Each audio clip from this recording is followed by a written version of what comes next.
Lucky Land Casino, asking people, what's the weirdest place you've gotten lucky? Lucky? In line at the deli, I guess? Aha, in my dentist's office.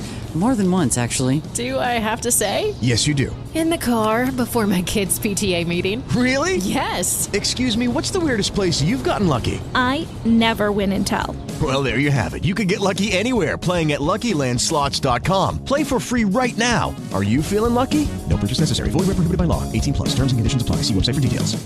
How would you like a 15% discount to my daily email, the stack of stuff, the show notes, discounts to the conference, all of that? All you need to do is text the word show to 33777. You'll get the annual subscription with a 15% discount to my daily email. You'll get the stack of stuff, the links to the show notes, discounts to the conference, and so much more. All you have to do is text the word show, SHOW, to 33777. Text show to 33777.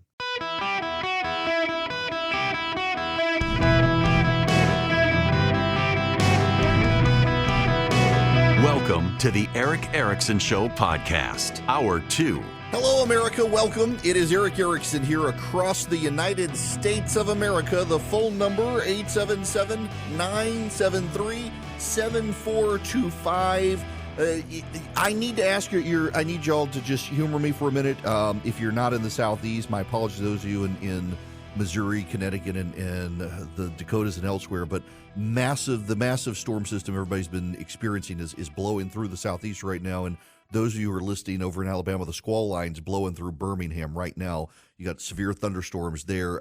Those of you listening on WORD in Greenville, South Carolina, it's about to hit you, the outer edges of this first wave. There are two waves, though. Second wave, quite bad. We were expecting my kids to be out of school today or to have school shut down, but the storm system moved in slower, and it's coming in two waves, and the worst wave is upon us, or the first wave, not the worst wave. The worst wave is second. The first wave is upon us here in Georgia. It's blowing through Atlanta right now. A lot of rain. Another big band headed into Athens. It's all blowing up towards Greenville, South Carolina, Southern Pines, North Carolina. Those of you up in Connecticut, you're going to get hit by this. The second wave will hit after 3 p.m. here on the East Coast. It's going through Alabama right now, and it's bad. There are tornadoes, severe thunderstorm warnings, and the like, and it's headed this way. So when you get home this afternoon, hunker down if you can. Try to leave the office a little early if possible in the Southeast, because this stuff is going to be bad. And then the temperatures for all of us, wherever you're listening, are going to drop significantly, particularly if you are east of the Mississippi. Really, if you're east of the Rockies, the temperature is going to collapse on you in the next week. It's just going to be miserable. So stay safe out there. That leads me to Iowa. But before I get to what's happening in Iowa, I actually want to take Dave's phone call. And I want to start off with Dave here. Dave, welcome to the Eric Erickson Show. How are you? I'm just doing fantastic and showing steady improvement, Eric. Great. What's going on? Well, I wanted to hear you readdress a situation that you discussed once before and had I think, a very low opinion of possibility, but looking as though everything against Trump is starting to disintegrate. The only thing left remaining, I think, of any viability is the document case. But, look at the Georgia case and the New York case. Those are coming apart at the seams. There's a real possibility that Donald Trump could wind up being the Republican nominee. On the Republican side, the Biden administration is in the process of a major crash and burn. I don't see it getting any better. Bless his heart, Joe Biden can't find his way off the stage. I don't see how, a lot of the leading Democrats believe he's not going to make it. So now we got to figure out who we're going to run on the Democrat side. Now, the possibility of a surrogate president was expressed by you of low opinion, but historically there was a chief executive in Alabama, George Wallace, who was succeeded by his wife, Lurleen Wallace, strictly as a placeholder, and he was the power broker. In the case of the Obamas, although Michelle Obama's previously had said how much she didn't like being in Washington, they've got their millions, they've got their wonderful lifestyle, and they don't have anything else to do, and Barack likes the power. And she has recently, Michelle has recently made statements about how concerned she is about the country. So she's not quite as vehement as she used to be about anti-Washington. She's concerned about it. So what's the possibility of the Democrats being forced into a brokered convention, and Michelle Obama comes out as the required surrogate in order to put Barack back in power. Yeah, they've got the millions, they have a nice retired lifestyle, but they got nothing else to do. And Barack likes the power. What do you think? Barack does like the power. And I think regardless of who the Democratic president would be, he'd have it. So, Dave, I used to be very hostile to the idea because it just seems like it comes from it comes from quarters of the internet that don't really have a great track record on these sorts of predictions. I will say this, though. She started a voting rights group to get out the vote. She's been pushing Democrats. As you've said, she's growing increasingly vocal in her disdain for Donald Trump, and we must do whatever happens. However, there's an issue here I see why people say Michelle Obama. I know people who are convinced that this is what's going to happen. Let me just give you the lay of the land here. As the delegates begin racking up for the Democrats and Republicans, the Democrats, you got to remember, changed the rules. They devalued the superdelegates. So the superdelegates only play a major role if you don't have enough delegate votes or if the delegate votes are fractured. With Joe Biden being really the only contender on the Democratic side, yeah, I know there's Dean Phillips and others, but they're shutting him out. The delegates won't be fractured, so the delegates will be bound to vote for Joe Biden. The delegates will have to vote for Joe Biden as a Democrat unless Joe Biden says, you know what, I can't do it. It's over. I'm out. Then there are two paths forward. If on the Wednesday night of the Democratic convention, Kamala Harris is confirmed as the Democratic nominee, they can't get out of it. They have to have Kamala Harris as the nominee. If Joe Biden walks away before the convention, like the day before the convention, Joe Biden walks away, Kamala Harris isn't on the ballot. Nobody's voting for her. She can't be the vice presidential nominee without a presidential nominee. So, yeah, he could go out and the Democrats could rally. They could bring in Michelle Obama, and Trump is toast if it's Michelle Obama, probably, because of women, her biography. She's seen as favorable. You may not like her. I may not like her. I see her as partisan. You do too, but that's not how most Americans see her. And will Trump have time between the time she's the nominee and the end of the election when everyone's oohing and eyeing over the great surprise to be able to define her as that? I don't know. I don't think so. But I don't think it will be Michelle Obama for a number of reasons. Yes, she's committed to getting out the vote. Yes, she's committed to helping. But she doesn't like Washington, D.C. She didn't like being in the White House. She didn't like being under the spotlight. She still doesn't like being under the spotlight. But more than that, there are a lot of Democrats who resent like hell Barack Obama. This doesn't get covered in the media. It doesn't get covered by our side because we're now as obsessed with Obama as we were the Clintons. But there are a lot of Democrats who resent like hell Barack Obama. The Biden team despises the Obama team. There's a story in the Politico that Joe Biden has started referring to David Axelrod, Barack Obama's chief consultant, as a Rick Pay, if you do the pig Latin on that one. I don't want to say the regular word on radio. Starts with a PR and it rhymes with stick. He's been referring to David Axelrod as that, as Axelrod has been criticizing the Biden campaign team. The Biden people do not like the Obama people. And there are a great many Democrats now who blame Barack Obama for Donald Trump and say he didn't do enough to realign the country. He didn't fight hard enough. And I don't think they want Michelle Obama. So you got to get through these delegates. And why would they pick Michelle Obama when the Democrats, as much as, if not more so than the Republicans, have this pool of people who have been waiting very patiently because Joe Biden said he was going to be one-term president and then decided to run again. So you've got Gretchen Whitmer. And again, keep in mind, your reaction is, well, she sucks. Yeah, I agree. But how does the rest of the nation see her? We can't substitute our disdain for how other people see her. So you've got Gretchen Whitmer.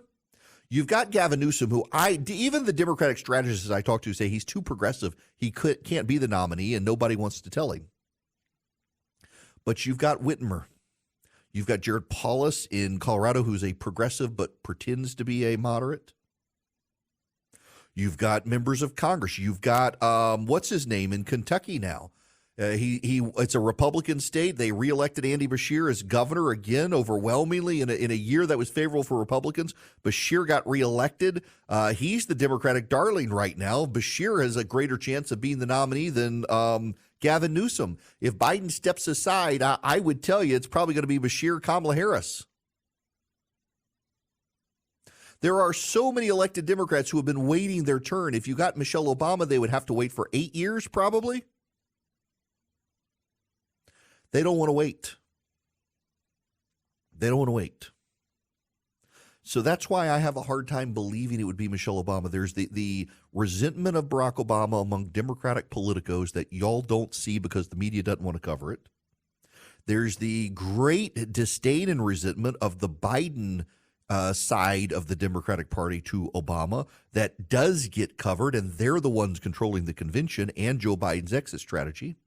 And then there are all of the politicos on the Democratic Party side who think it's their turn, and they would resent like hell Michelle Obama coming in. And they don't want to rally. I mean, you have to understand, for those of us in Georgia, we can relate to this on the Stacey Abrams situation. Now, for those of you nationally, Stacey Abrams ran in 2018. She was the media darling. There was a lot of white guilt among reporters who poured so much more coverage into Beto O'Rourke.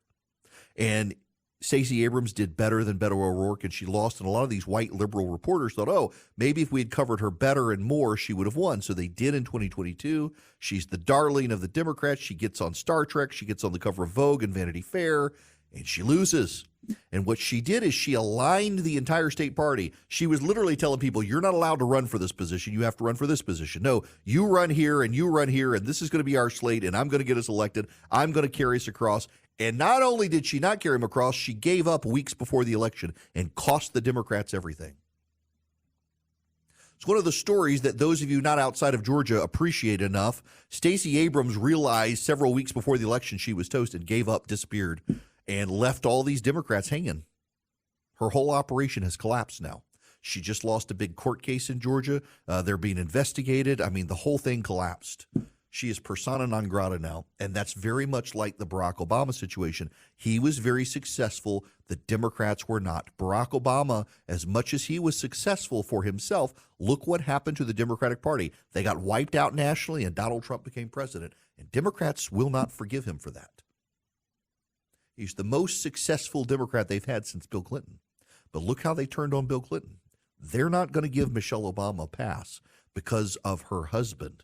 There are too many other Democrats waiting in the wings, and you've got Andy Beshear now in Kentucky as their latest media darling, a supposed moderate Democrat. He's actually very liberal, from a Republican state who beat the Republicans in an off year election in 2023. He's the guy they're starting to look at for the future. He's young. He's got legs. He wins in Republican states. He speaks the language of moderation. He connects to blue-collar voters. That's their guy all of a sudden. So you'd probably put him in with Kamala Harris. Kamala Harris, there's no love lost for Kamala Harris. They won't ditch her because of the wokes and the intersectionalists, but they're not going to advance her. They know she would be even a bigger disaster than Joe Biden. So that's why my informed opinion on why it's not going to be Michelle Obama is all of these issues. I will say this, however. If they did decide to go with her, she would be tough to beat because she's not defined by her husband's politics. Even with a lot of conservative women, she is a woman. That helps her. And she did a very good job rehabilitating her image after they left the White House with her biography and her speaking tour and the like. She'd be a formidable opponent. She would. Don't discount that she would be. I do want to say this. I do believe Republicans could be walking into a trap with Donald Trump, very much so. You nominate Donald Trump, the Democratic convention is a month after the Republican convention. That gives Joe Biden a month to run the tables, do the deep dive polling, decide he can't win, and bow out. and Republicans will be stuck with Donald Trump while Democrats get to change faces. And if you don't think that can happen, the Democrats have done this in multiple state races around the country in just the past decade. New Jersey, Connecticut, and elsewhere, the Democrats, they ditch their frontrunner and they replace him at the last minute, and there's nothing you can do about it because it's perfectly legal, and you'll be stuck with Donald Trump unless he wants to get out. And you know and I know Trump won't get out, and so we'll go up against someone other than Joe Biden. Whether it all happens or not, if I had to, if you put a gun to my head and said, you must pick, Joe Biden's not going to bow out. His wife thinks he can do it. He thinks he can do it, and his ego is too freaking big for him to do it. He would rather go down. And you know what's going to happen if Joe Biden loses? The Democrats in 2024 will do exactly what the Republicans did in 2020. They'll claim it was stolen, and they will riot in the streets. Hey, guys, it is Ryan. I'm not sure if you know this about me, but I'm a bit of a fun fanatic when I can. I like to work, but I like fun, too. It's a thing. And now the truth is out there. I can tell you about my favorite place to have fun, Chumba Casino. They have hundreds of social casino-style games to choose from with new games released each week. You can play for free anytime, anywhere, and each day brings a new chance to collect daily bonuses. So join me in the fun. Sign up now at ChumbaCasino.com. No purchase necessary. VGW Group. Void where prohibited by law. See terms and conditions. 18+. Greetings. Welcome. It is Eric Erickson here. Those of you on the phones, be patient. It's an open line Friday, 877-973-7425 if you want to be on the program. But just bear with me. This is a short segment, and I do want to get into what's going on the ground in Iowa. It's kind of a big deal, but I want to play you this audio. This is Jim Clyburn, the congressman from South Carolina, who's one of Joe Biden's most notable supporters. He's actually the guy who Joe Biden credits with winning. He ran a South Carolina campaign, helped him rebound in South Carolina, galvanized the black vote to him. Listen to Jim Clyburn. This guy that's leading on the other side, that's the guy that told us who and what he was with the Central Park Five. And we're going to remind them of that. And we got to remind them this is the guy that did everything he could to discredit the first African-American president of these United States. This is the guy that looked in the camera and referred to an African-American woman as a dog. This kind of disdain and disrespect, we're going to remind them day in and day out of who this guy is and what he is, and we should not do anything to allow him to ever get anywhere near the White House again. You know, that when the economy sucks and people feel left behind and their cities are crime-ridden, that really doesn't help. And this is one of the big divides between progressives and the black community. The black community is more progressive in a lot of ways than the white community on many things. But when it comes to safety in the community, moms and dads in the black community are as conservative as anybody else. They don't want gang-infested streets, and they feel given up upon by local officials. Remember, keep in mind, look at Chicago, where the new Marxist mayor of Chicago, it was white progressives who helped push him across the finish line. A lot of middle-class black neighborhoods rejected him, but it was the super poor areas and the upper-income white progressives who got him elected. There's a huge disconnect there that the Democrats just don't want to pay attention to. One of the groups that is Americans for Prosperity. They're kind of exploiting that issue, luring non-white voters to the conservative cause for free markets and free people. They're taking a tough on crime stances. They're taking stances for reform of entitlements, for school choice. They're particularly targeting black families on school choice, that it's good for them. They should support it, explaining why. They're going into communities. They're putting real points on the board. They're a do tank, not a think tank. They actually go do the business of the conservative movement instead of just trading white papers in Washington. AmericansForProsperity.org/Eric is where you can go sign up with them. You can be one of their activists. They've got over 4 million people. They train you. They give you the up-to-date information and the arguments on how to make the best case for limited governments, for reform of entitlements, for school choice, for deregulation, for small businesses. They make you really effective, and they give you the inside information to improve your advocacy for conservatism. AmericansForProsperity.org/ERICK. Go sign up with them today and be more effective as a conservative. Judy was boring. Hello. Then Judy discovered ChumbaCasino.com. It's my little escape. Now Judy's the life of the party. Oh, baby, mama's bringing home the bacon. Whoa, take it easy, Judy. The Chumba life is for everybody. So go to ChumbaCasino.com and play over 100 casino-style games. Join today and play for free for your chance to redeem some serious prizes. ChumbaCasino.com. No purchase necessary. Void where prohibited by law. 18 plus terms and conditions apply. See website for details. Hello, welcome. It is Eric Erickson here. Open line Friday for you. 877-973-7425. Should you wish to be on the program, let's go take some phone calls. Artemis, you're going to be up next. I love your name. Welcome. Hey, how you doing? Good. How are you?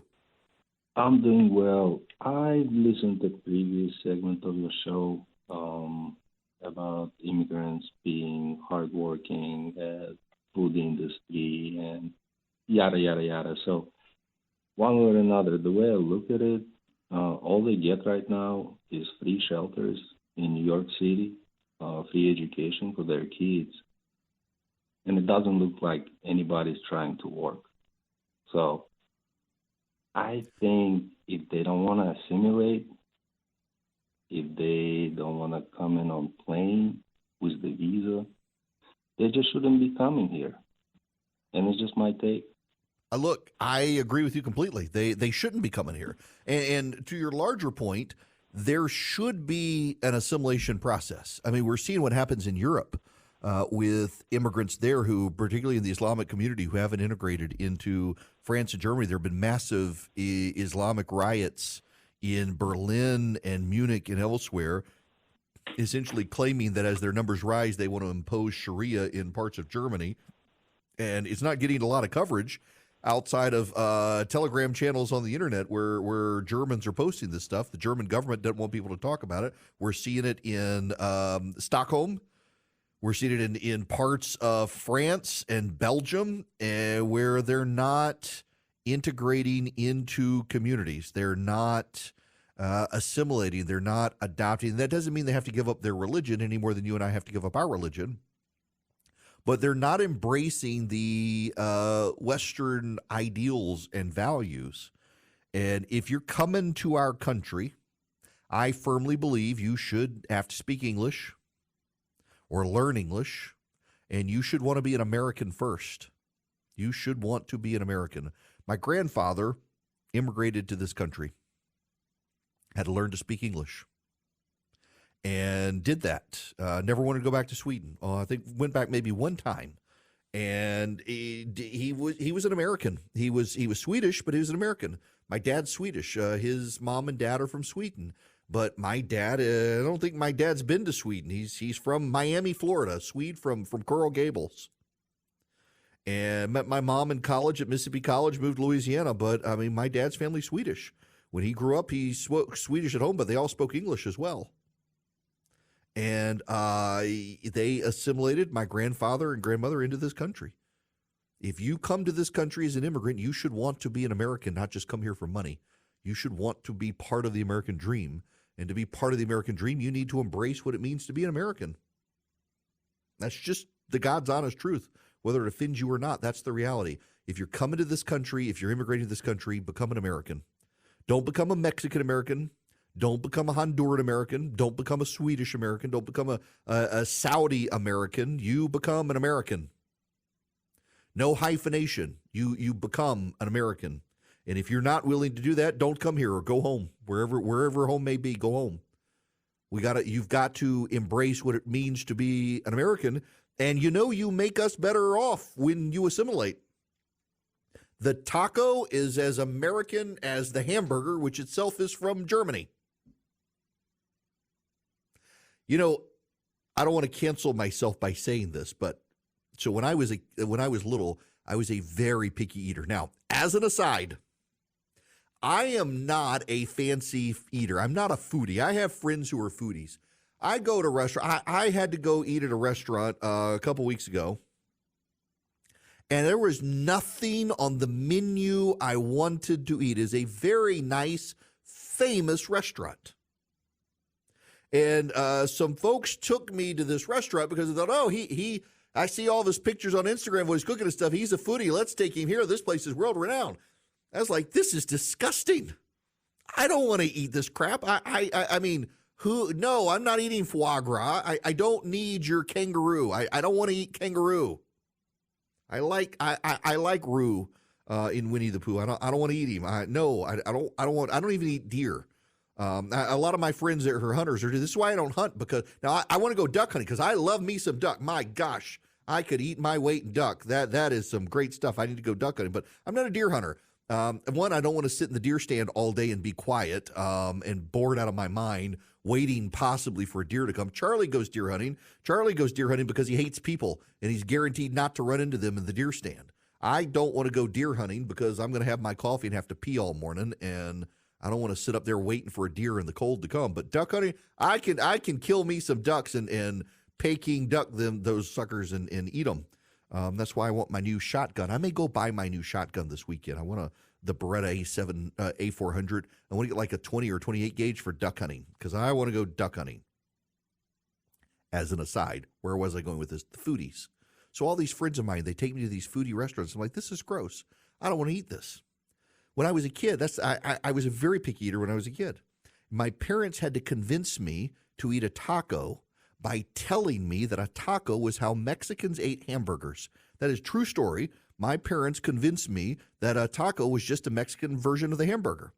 And it kind of works when you think about it. Instead of a hamburger bun, you got the taco shell. I could eat me some tacos, y'all. I love the taco is as American as the hamburger. It is the great assimilation of food cultures in this country. Pizza and pasta and burritos and tacos and hamburger, gumbo, jambalaya. It's all part of American food culture, and it's wonderful and glorious. Y'all come on over from the Middle East and assimilate here and bring me some shawarma, because I can eat me some shawarma. You Indians and your naan bread and your curries, my gosh, that's the food I grew up with. That's home cooking for me. I love it, but you come and you be an American. You be an American. You shoot fireworks on the 4th of July. You hang out your American flag. You can have your own religious holidays. You want them, but you're an American when you come here.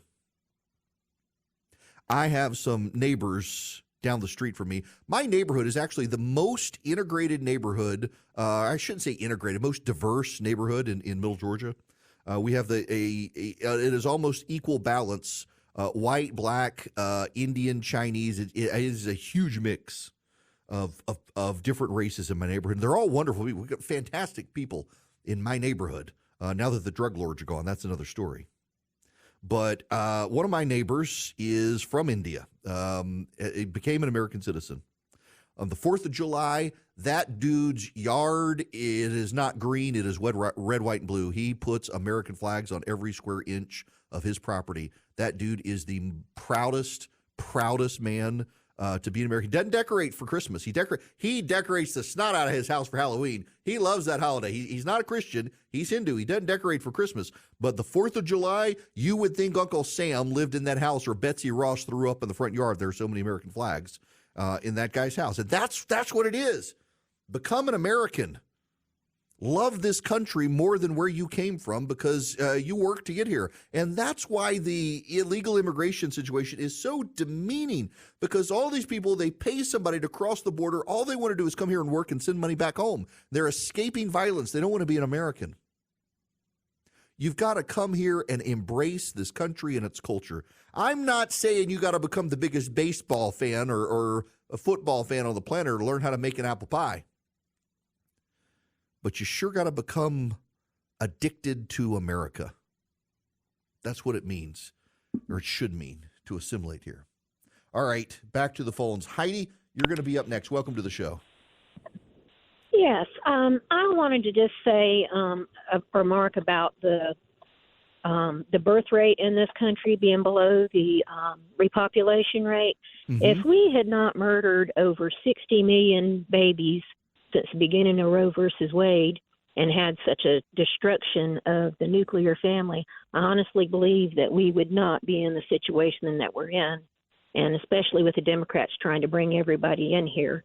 And just another quick thing, a little off subject, but remind everybody, if they're not registered to vote for their primaries in their state and their caucuses, that as here in South Carolina, if you're a Republican, the date for being able to vote is coming up very quickly by the 20th. So people, I'm you need glad to get you out said there that. and register to vote in the primaries. I haven't heard anybody speaking to that, and I've had a lot of people, including myself, I'm ashamed to admit, had to look up to get more information on the caucuses, what they were, how they meant. And it's so important that we get out there and vote, because I think people think that, oh, there are representatives that go to this caucus. No, you are the representatives of our state, our country, our beliefs. And if you don't get out there and vote now, that's a large voice that is not going to be heard. Amen to that. You're absolutely right. I'm glad you said that, because I usually try to write a note and remind myself, and I need to do that. Yeah, you folks, you got to get registered, particularly for more caucuses. You can show up, but for primaries, you got to be registered in most states ahead of time. You're absolutely right. And by the way, Heidi, I completely agree with you on the abortion issue as well.